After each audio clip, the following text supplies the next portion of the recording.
approaching on the Matthew Gomez case, and Judge, he's here and it's on your bond docket, but there's a BVR issue. I've talked with the state about it. Talk to them about what I think are some interesting issues, kind of by way of background in our case. And the state had previously offered, though we had not yet gotten the contract, to do a 90-day mental health PTI, which we felt was appropriate. They're going to review with the felony court to determine whether they still believe that may be appropriate, but they can't do that at the moment. They're going to have to get some feedback and find out a little bit more information about the new felony charge. I read the cases and think there's issues with both of the cases. But there is the pending BVR based on having picked up the new felony charge and need to. Is he here? Yes, he's here. Come up. Yeah, call him up. Please.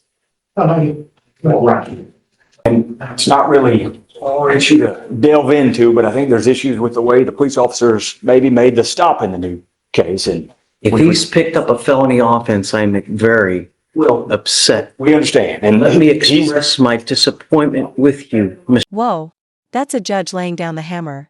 But let's pause. This isn't just courtroom scolding. The moment a defendant picks up a new felony while out on bond, especially assaulting an officer, it shifts everything. Audience, weigh in. Should new charges automatically trigger bond revocation, or should context matter? Drop your thoughts below. Mr. Gomez, you picked up a felony assault of a peace officer while you're on bond for this case. What happened, please? So in the felony, the officer dispatched to a suspicious person call at a closed gas station. They observed the defendant walking around the vacant lot holding 2 glass bottles of Corona beer, indicating possible intoxication. They attempted to stop and identify the defendant, but he ignored commands and walked away towards the main road. And despite multiple warnings, he refused to comply, and he threw a glass bottle at an officer before fleeing on foot.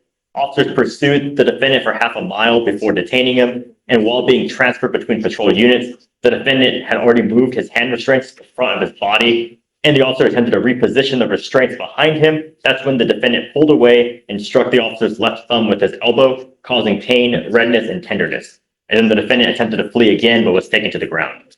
And I think there's issues with walking up and saying, we see someone and no more. Well, It's I know not our case to litigate. Well, I know. All I know is that you've now picked up a felony case.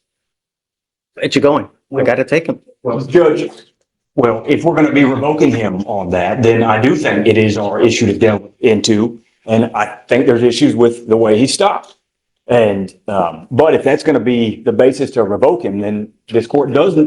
But the entirety of the information that the officers receive is based on what I would contend is an illegal stop. You can't just walk up and say, without more, there's no Go reason. up to a guy and say, hey, let's talk. No, that's not what they said. They said, walked up and said, show me your ID. And that's an illegal detention. That is a detention, and it's one that's unlawful under the circumstances. I don't know. Well, I'd like to set it for a hearing if we're going to do that. Sure. And he posted bond, $10,000 in the felony case. We think that's sufficient to ensure that he appears for a hearing, a formal hearing on it, without needing to take him into custody. I've talked with his mother. His mother has had good contact with me throughout this process, and she'll ensure that he's here.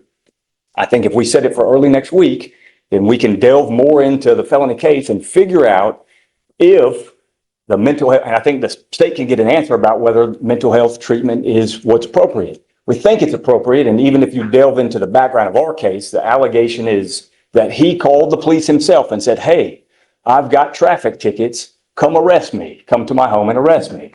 An allegation, and that he also said, and when you get here, I'd like to be in a fight. And when the cops arrive, they oblige him, they put their tasers away and fight him. And that's consensual conduct. And whether we like it or not, humans have the ability to consent in physical fights if they like in Texas. And it may not be something that we would do or agree with, but legally people are entitled to do that. And so he's not resisting arrest even in our case. So we think there's issues in our case, but we thought on the defense side that it may be more appropriate to go the Harrison route and see if mental health PTI. I appreciate your argument. Yes. I appreciate your tenacity, but I have to be fair to every single person that comes through here. Mhm. We have certain standards and procedures that we follow. Sure. When anyone picks up a felony case, especially a violent felony case, we revoke the bond and we put them in custody. We cannot continue to act in this manner. We are a civilized. Now we're in the thick of it. This is where law meets gray area.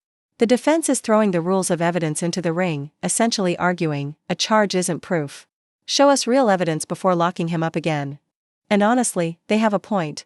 What do you think? Does procedural fairness get lost when pressure is high? Sound off in the comments. By society, and actions have consequences. I'm happy to give you a hearing, but Yes. no, I'm taking you into custody. You picked up a felony assault of a peace officer. Judge, and my position respectfully is if he's entitled to, Judge, maybe before he be taken away, we finish this portion of the hearing. I think he's entitled to be president. But we think it also a part of due process that before a revocation occur, that you're entitled to both notice and an opportunity to be heard. And if they're going to be seeking to revoke his bond, then under our rules of evidence, it's very clear in Rules of Evidence 101 that a revocation, the rules of evidence apply. And everything that's gone on this morning is a proffer by the state, and I respect the proffer, but that doesn't meet the standard for the rules of evidence, and that's why. The judge found that there was enough probable cause for a felony office to be filed against him. Sure. I and don't want to relitigate a felony case here in misdemeanor court. and I think So- that's fine. Well, but I think we're entitled to if we're going to be, and that's what the hearing would be for. But that One of the finding, conditions of his bond is Sure. not to pick up any new cases. He's picked up a new case. and as an evidentiary matter, there's been no presentation that he violated the conditions of bond. I know that you can look in your system and even take judicial notice of that court's finding, but that finding and pleadings that charging him with a new crime, those are not self-proving.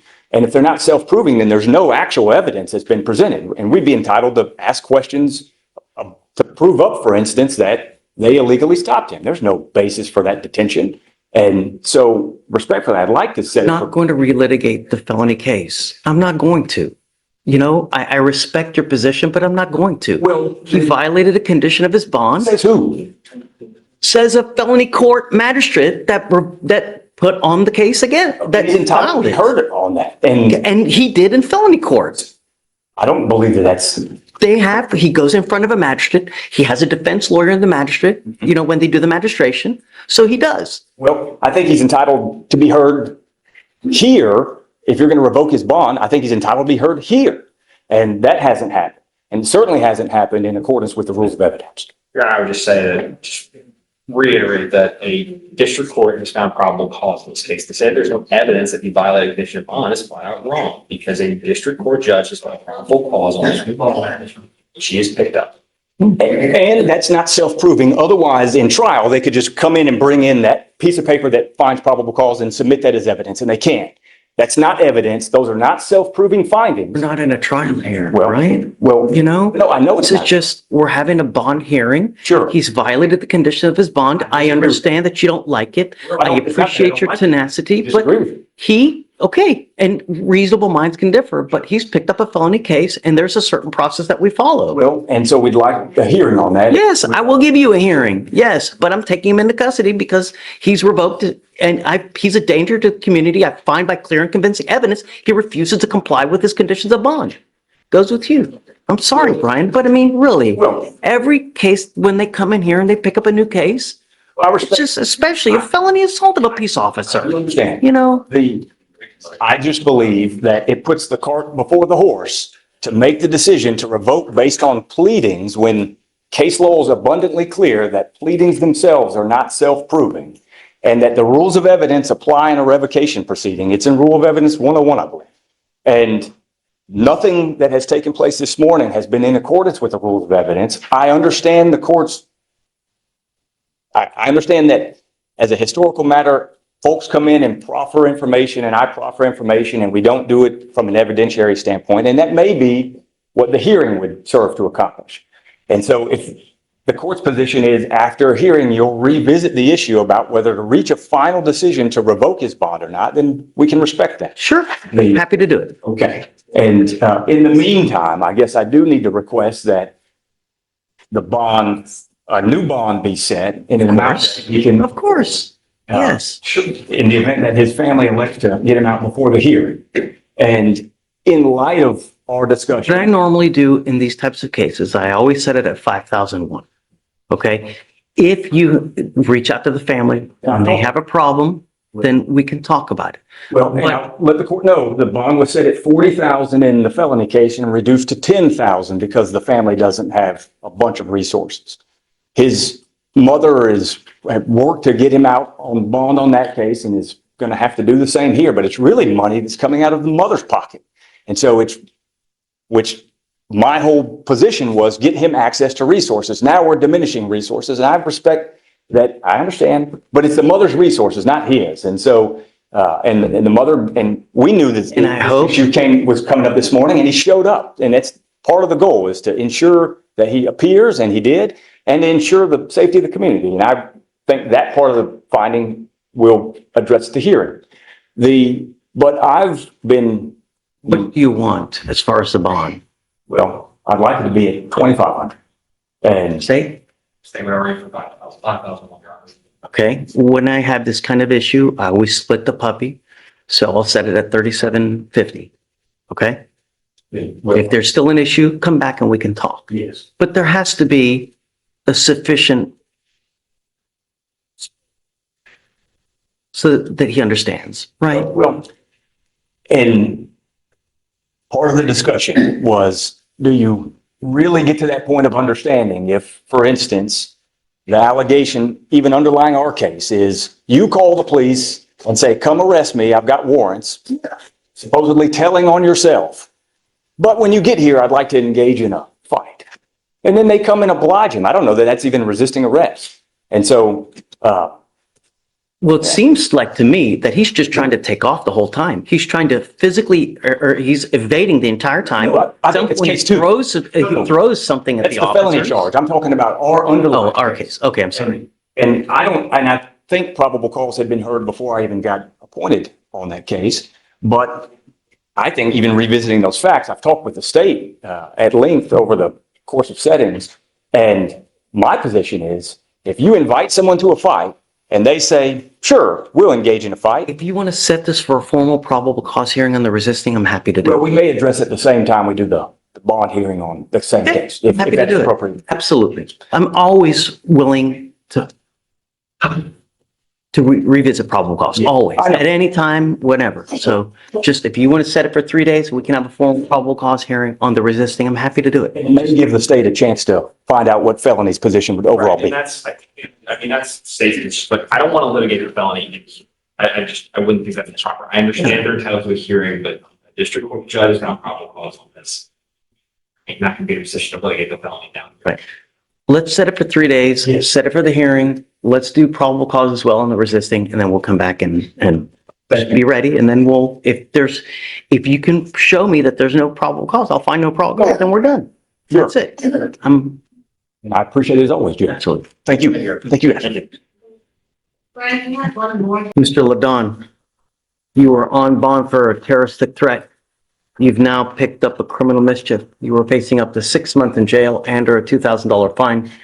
We are going to do probable cause. You have the right to remain silent. Anything you say can or will be used against you. You have the right to have an attorney present. If you cannot afford one, one will be appointed to you, sir. Yes, Judge. On February 11th, 2025, the officer responded to a physical disturbance at a residence in Harris County, Texas. Dispatch advised that the caller was reporting he had a knife and was going to stab someone because they were bothering him about a broken window. The officer made contact with the defendant and the complainant, and the defendant stated he called the officer. The defendant was found to be in possession of a green stuffed animal which had a fixed blade kitchen knife concealed inside. The defendant stated the complainant came to his house with her roommate accusing him of breaking a window at her apartment. Well, hold, you're going really fast. Yes, Judge. The defendant, Called the officer. okay, And he said that the complainant had come to his house with her roommate, accusing him of breaking a window at her apartment. Okay, hold UPA stuffed animal concealing a kitchen knife? This isn't a Netflix thriller, it's real life. Whether it's mental health, miscommunication, or something more sinister, this twist raises serious red flags. Would you feel safe with someone like this living across the street? Hit that like button if this story just took a wild left turn. The defendant stated he was walking back to his apartment and that the complainant came out the back door to her apartment, but then he changed his story saying that she came out the front door to of her apartment to confront him. The complainant stated that the defendant stated that the complainant came with a gun, though he did not see the gun. The complainant stated that she was laying in bed, heard a glass window in the back door break, jumped up, ran to the back door, and saw the defendant walking away from the door, holding a green stuffed animal with a knife. Apartment management stated the cost to repair the window was $200. There's a lot of randomness in it, Judge. The only thing, my concern is who broke the window? Did he break the window? And Your Honor, so according to the DMs, what the complainant says is that she saw him walking away. She heard the broken window. She came downstairs and saw him walking away.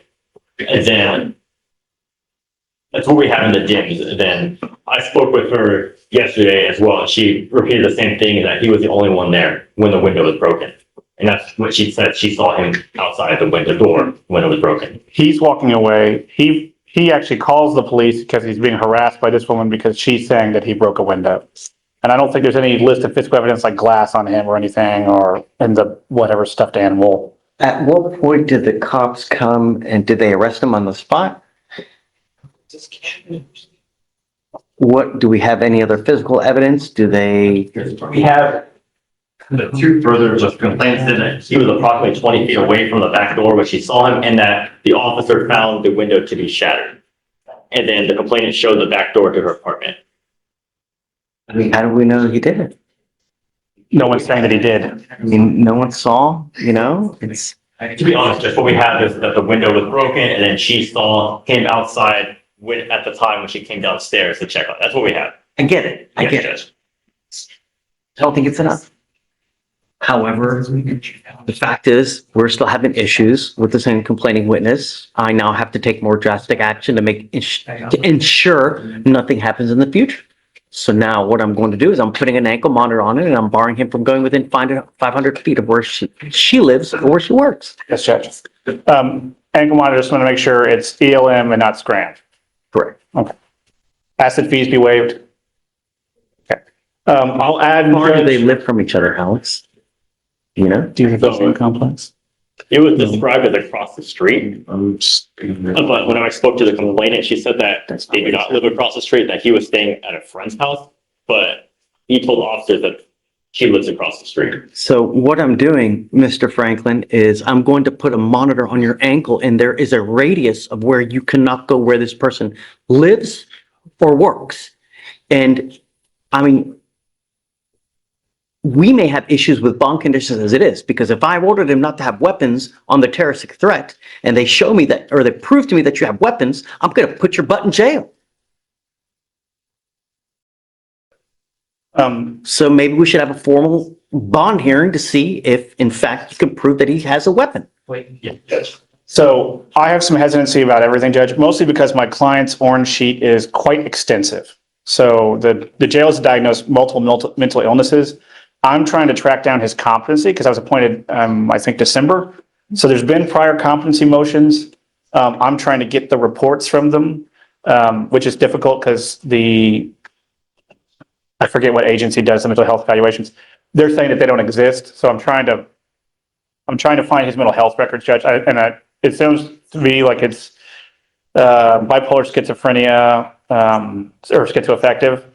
And so I think that my client is likely going to have severe mental health issues, which have been causing issues. And I think that's going to be the heart of all this. And so I'm trying to push for treatment. The case is just brand new is the problem. You ordered not to be in possession of any weapons. And they're telling me now that you have a new case and that you have an alleged knife as well. I want to set this for a formal hearing on Monday. And if they show me that you have a weapon in violation of your bond conditions, I'm going to bring it. Do you understand? You are not to be in possession of any weapons whatsoever.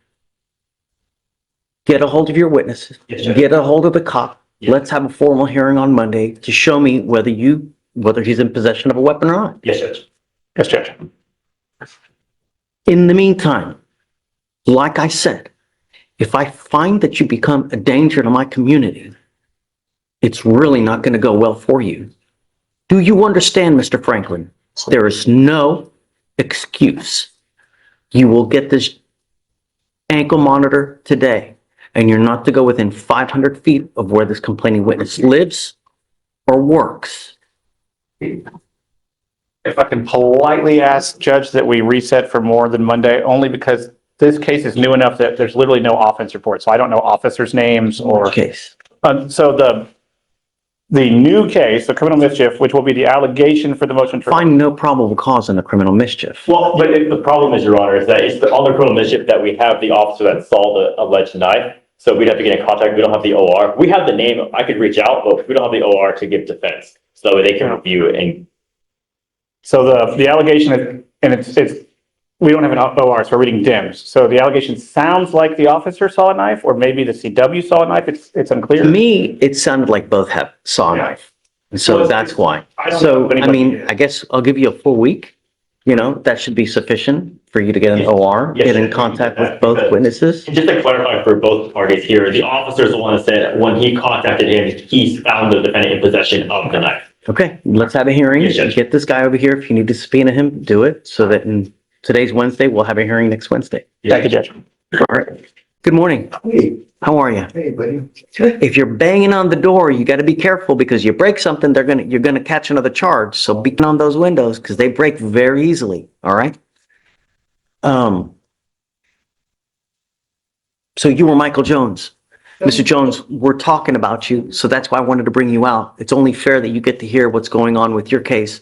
Your lawyer wants to challenge probable cause in this case. You're charged with interference with the duties of a public servant. You are facing up to 6 months in jail and or a $2,000 fine. That's what you're charged with. I don't know. So I'm going to have them read, and we're going to do probable cause to see whether we're going to go forward or not. Okay? It's stuff that we right back there. She's gonna read it again, okay? Okay. What happened? On January 10th, 2025, the officers in official uniforms and riding in a marked patrol vehicle were dispatched to a disturbance at a residence in Harris County, Texas. The officer observed the defendant standing outside the location, being told to leave by the resident, to which the defendant refused by verbally yelling at the resident in a loud, aggressive tone of voice. The officer announced themselves and observed the defendant begin to walk away. The officer gave the defendant a verbal command to put his hands behind his back, and the defendant pulled his hand away. The defendant refused to comply with verbal commands, and the defendant held his arms to his chest as the officer attempted to detain him. The defendant continued to refuse additional commands to stop resisting and put hands behind his back. He yelled at the officer in an aggressive tone and shouted out loud, "Don't let them take me." The officer performed a leg sweep and continued to struggle in the defendant due to him pulling away. The officer began to roll around while on the ground and reached the officer's hands to prevent him from being placed in handcuffs. The officer continued to give commands, and the defendant continued to refuse. I get it. But what's he doing? I mean, he's walking away. That's what they wanted. Right? So, Yeah. Just losing? Your Honor, in this case, to read the full dim, it was the disturbance call, and they said they observed him standing outside the above location, being told to leave, and they observed him verbally refuse, and then. Right, but then cops get up there. And then they observed him begin to walk away. And it says they approached Jones and observed he was intoxicated in a public place based on his slurred speech, pupil size, and Didn't say that. That was in the complete dims, Your Honor. And then it Do you know says about that? and Yes, aggressive Judge. behavior. But Okay, I go have my ahead. argument prepared. Judge, my argument is exactly what you started to say. There's some sort of disturbance. Somebody's asking him to leave. They're yelling and screaming at each other. Police coming up and saying, "Hey, I'm the police." You can walk away from that all day long. My client did walk away from that. My client's loud and emotional, as you can tell here today. You're allowed to walk away emotional, yelling, screaming, even using profanity in this state if you want to. Then the cops come up to him and suddenly there's some kind of unfounded allegation of intoxication. There's absolutely no facts other than that statement. "I smell marijuana. You look intoxicated," because it looks like he walked away and the cops didn't want him to walk away. And so now they need a reason to arrest him. My argument is based on if he's charged with interference with a public servant, that doesn't come until later. He has to be lawfully arrested and lawfully detained or lawfully with the police before that even occurs. Walking away when a resident tells you to leave and all you've got in your sworn statement is, "We identified ourselves as police," so what? Everything that happens after that is fruit of the poisonous tree. So they go up and they see that he possibly could be intoxicated. So does it go into a potential public intox investigation? If it does, they need to announce that. You can't just walk up to me and say, I'm the police, stop. We don't live in that kind of society. I'm the police, I need to investigate you, so therefore stop all day long. I'm the police, we're investigating, I need you to step aside, sir, so I can investigate this matter all day long. But hey, So- I'm the popo. So the reasonable suspicion we have is they begin to investigate what? So A criminal trespass. they're called as a disturbance, and they saw him yelling, being aggressive, and then as he walked away, that's when they saw. So signs. the trespass investigation ceases because he's leaving. Yes or no? It's not specified to be a trespass, Your Honor. It's specified just to be a disturbance. That's what it is. Okay, but it's a trespass that they're investigating a trespass, right? I mean, for all intents and purposes, isn't that what it is? The investigation begins as a trespass investigation because he's there. Homeowners asked him to leave. He's refused to leave. So cops come and he begins to leave. So at that point, all should have ceased. But the cops go up to try to. Well, in this case, Your Honor, it would be that, yes, he attempted to leave, but once the officers arrived, so they would still need to investigate to determine if the trespass even occurred, to determine, He's leaving. he's walking. He's leaving, right? It's like, here, let me come and mess with you more, That would only, right? So it's like adding fuel to a fire. but they would still have grounds to investigate, and furthermore, with the further signs of possible public intoxication, it would give them further grounds to investigate. That's because they're going up to him to mess with him. Well, they're going up to investigate what they saw, him refusing to leave, and he leaves. only left once they arrived. So with maybe potential fear of apprehension, that's when he decided to leave, which it wouldn't undercut their ability to investigate what they had observed happen in front of them regarding that public or that disturbance that they were called about. They still need to figure out what happened there and if there was a trespass to begin with. Judge, you can't flee a trespass. The way you comply is by fleeing. Well, we don't know it was a trespass, it was a disturbance. We don't always specify the disturbance. I'm going to find no probable cause. You understand? Mr. Jones, be careful, man. We have enough drama in this life, don't we? You don't like to wear orange, do you? Be careful where you go. Be careful what you do.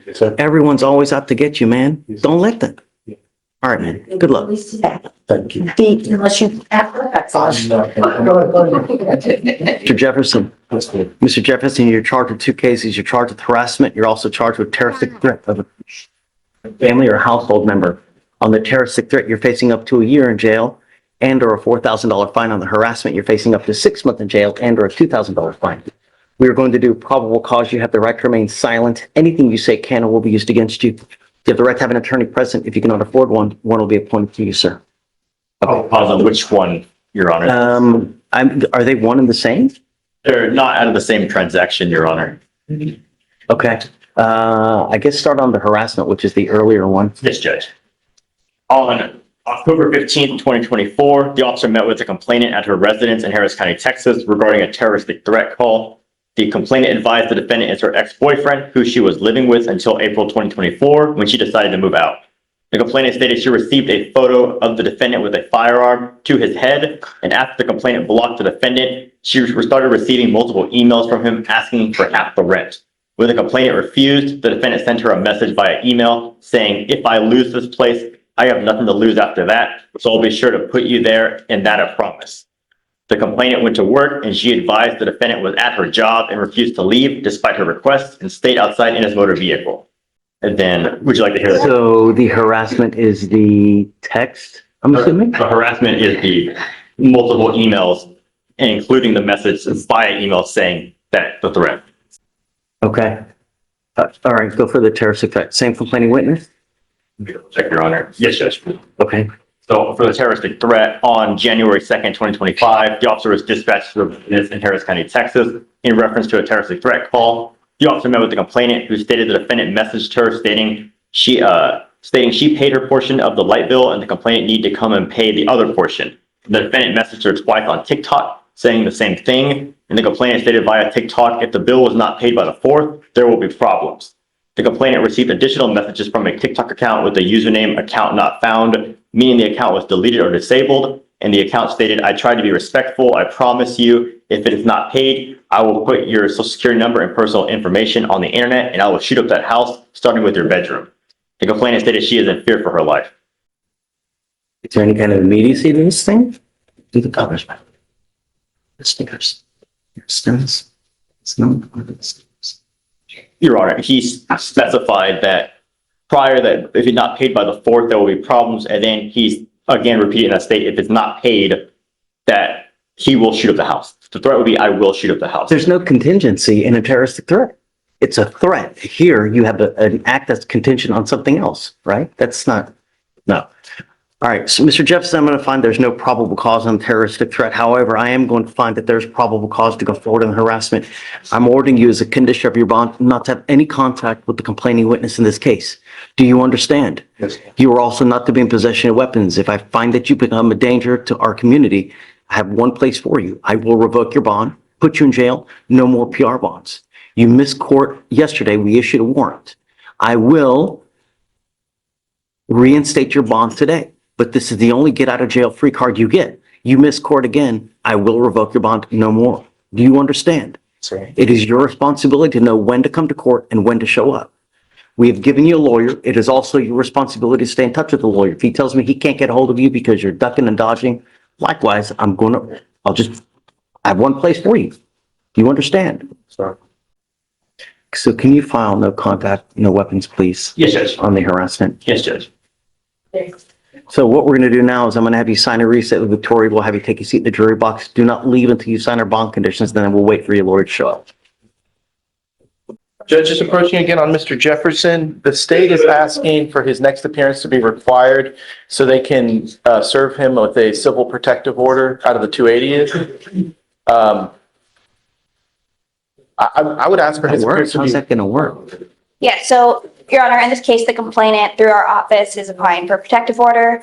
So we're just asking for his appearance to be required just so we can serve him the protective order, and then the civil division will take it from there. I would object just for inconveniencing him, Judge. And don't they usually just have a deputy come out to your house and serve you? I don't know. I mean, I've never done the 280th domestic violence to where I don't know. I mean, I've encountered them a few times, but I've never dealt with the process of my clients being served them. They just get served. so you apply, you've got the hearing, you have to serve him so that way he can go to the hearing in the event that he wants to Your Honor, and contest. that's all we want to do is get Right. the process started so we can protect our complainant in the case. And we would have had him served today, Judge. I just don't believe that things have been, Want me to do a protective order now? no, because this is the long-term civil protective order, not just the MOAB, Your Honor. And they already have a no contact. We do, I believe, have a MOAB on file. You want me to in the put a case. MOAB in now? Sorry? You want me to put did I already do a MOAB? Yeah, I thought you did. I believe we do have a MOAB in this, well, No. in the prior case we do, in the new case, No, that wasn't signed. Let me, We just- in one for yeah, now, yes. because I know that he has the harassment, he has the other terroristic threat. I didn't realize that you guys had filed it. Judge, he doesn't live with the complainant. They share no children together. He has no problem staying away from her. Mr. Jefferson, come up. Mr. Jefferson, on your harassment case, I'm entering in what's called a magistrate's order for emergency protection that identifies Ms. Green as a protected individual. As of this day forth, she's now protected, meaning that you cannot commit family violence or an assault against this person, commit an act in furtherance of an offense under section 42.072 of the Texas Penal Code, which is the stalking statute. You cannot threaten, harass, use another person to communicate a threat or harassing behavior. You cannot be in possession of a weapon or go within 200 feet of where she lives or where she works. If you violate this court order in any way, the state can and probably will file a violation of a protective order against you. It's one of the worst cases you can pick up.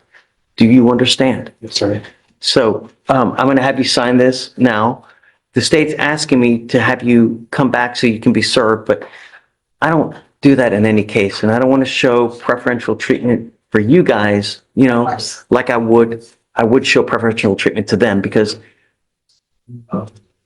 unless I know that the person is a flight risk or homeless to where we know we're not going to get a hold of them, I normally waive on everybody. And I can't, it wouldn't be fair for me to show preferential treatment to have him, Your Honor, we you just know? had to ask. So will acquiesce in granting a protective order now, but So what I'm going to do is I'm waiving your appearance so that you don't have to come back and waste your time in court here. But you must stay in touch with Mr. Sims. And if he tells me he can't get a hold of you, then I'm going to issue a warrant for your arrest. No more PR bonds. Do you understand? Yes, sir. So if you start to become a problem out there in the free world, I will take the free world away from you. No more PR bonds. You pick up a new case, no more PR bonds. You start harassing, no more PR bonds. I'm not asking for much. All I want you to do is stay away. There are a gajillion and one fish out there in the sea. It's not worth throwing your life away. You understand what I mean? Life is way too short to live in a 6x9 box. Jail sucks. It's not fun. All right. I'll have you sign the protective order and then we'll get you guys out of here. Thank you, Judge. Thanks.